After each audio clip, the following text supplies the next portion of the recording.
第8題，佢話 Z 就等於 P 加 I over 2減 3I， 而 Z 咧係 purely imaginary， 咁啊求個 imaginary part of Z。咁如果imaginary part of Z 咧我係 K 嘅話咧，咁佢係 purely imaginary 咧，即係話 Z 咧就會等於 KI。咁即係話咧 KI 咧就等於 P 加 I over 2減 3I。咁亦都即係話咧 KI 乘以2減 3I 就等於 P 加 I。咁左面乘開佢咧就係 2KI 啦。KI 乘以負 3I 就係負 3K 個 I square。咁 I square 咧負1，所以加 3K。咁呢個等於 P 加 I。好啦，咁我哋咧就可以咧比較翻嗰個嘅 imaginary part。左面咧係 2K， 右邊係1，即係講緊 I 嗰個 term。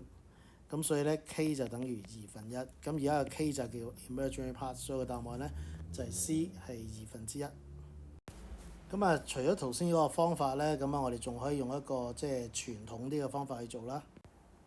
咁啊呢一個係個 set， 咁我哋傳統嘅方法，我哋就係將嗰個分子分母去乘翻2加 3I 呢個所謂咧 conjugate complex number。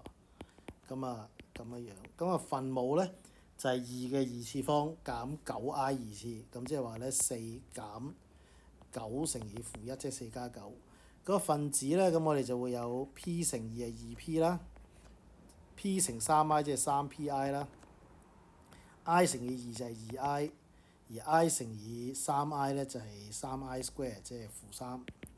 咁所以咧就會有 2P 減3，再加翻 3P 加2咁多個 I， 下面咧就係13。咁而家呢一個係 purely imaginary 咧，我哋就即係嗰個數咧係個 real part 咧係等於0。咁即係咧佢淨係 I 嘅一個乘以某一個 real number， 咁所以就會有 2P 減3 over 13都係0。咁即係話咧個 P 咧就等於3 over 2。